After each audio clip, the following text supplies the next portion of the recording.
Hi everybody, it's Az here from Heel vs Babyface with another Memoirs of a Warlock. Today I'm in Blade's Edge Mountains, and more specifically here in the ogre stronghold of Gruul's Lair.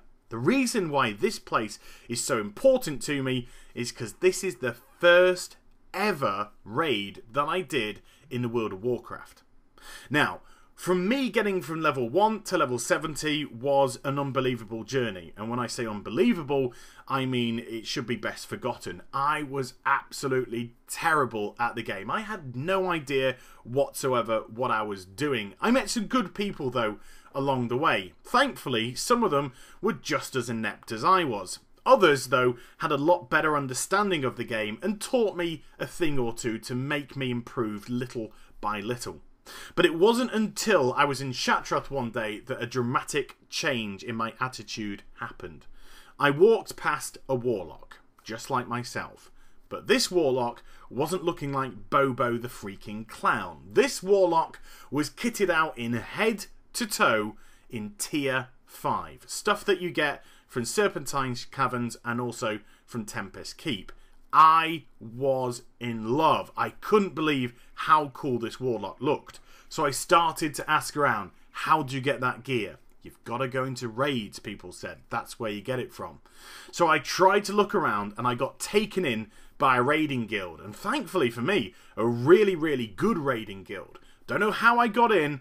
I don't know why, but they took me under their wing, and this was the first ever raid that we went to. This was to try and gear out some of the people like myself that were still in poor stuff. Now, I had my focus on the summoner. That was my job, and when the fell hunters came in, I either would banish them or would enslave them and put them onto another one of the boss's minions.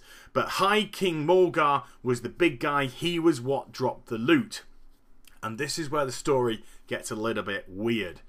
Nobody told me the loot rules when we came into here. And how they usually operated as a guild is when the main guild leader, raid leader, went and looted the boss, everybody passes on the loot, and then they would be able to come in bit by bit and loot the piece that they won. But because nobody told me, when he looted the boss and all the loot came up, I just saw shoulders for a Warlock, the tier shoulders, and I immediately clicked need. Chaos ensued. People were out crying, "Oh, Ninja Looter, what's he doing?" But the person that recruited me into the guild immediately jumped to my defense, thankfully for me. And they apologized and said I completely and utterly forgot to tell them what our loot rules were. What was further beautiful for myself is it turned out nobody actually needed the shoulders. I'd got away with one. So instead of having to go through that awful task, as it used to be back in the day, about having to open up a ticket for Blizzard and then they would have to take it from your inventory and pass it on to another person. It was a monumental ball ache, which of course they did away with and allowed you to trade items within a raid for a 2-hour period. I got to keep my shoulders. The rest of the raid, I can happily tell you, is a bit of a blur. Because I was so absolutely over the moon with getting a piece of tier gear from my first ever raid and my first ever boss. I just was in heaven. But there was one thing about Gruul that did stick with me. One thing about this fight which was very memorable indeed. Remember? Gruul's Lair is a 25-person instance. Not here, where I'm just one person. And I'm going to have to forgive myself here, because I'm going to toy with Gruul for a bit, because I need to keep him alive. Throughout the course of the fight, you had the cave-ins. You had to move away from the cave-ins, otherwise you would have taken some substantial damage. With you all being spread around the room as well, there was lots of movement going on in the fight. Gruul would also start to get stacks and get bigger and bigger and stronger and stronger. So this fight was actually a DPS race, which was rather cool. Probably not for the guild, of course, when half of us had really poor gear.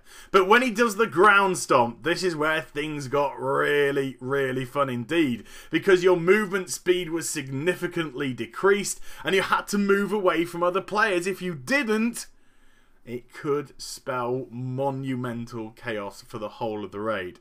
But thankfully, we did defeat Gruul that day. I'm pretty sure it was a one-shot as well. And I didn't even know or care what dropped from him, because I knew there were certain people there that wanted the spellcaster weapons that dropped from him, and I knew there were people there that also needed the legs should they drop from him. So I was never in line to get any further loot. But it didn't matter.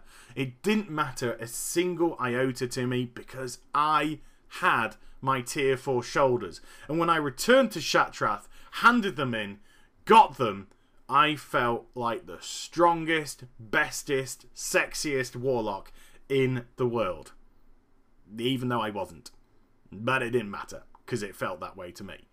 But it was something that changed my World of Warcraft life, because it introduced me to raiding, which introduced me to self-betterment within the game, and actually put me at high-end raiding for a substantial amount of time for years to come.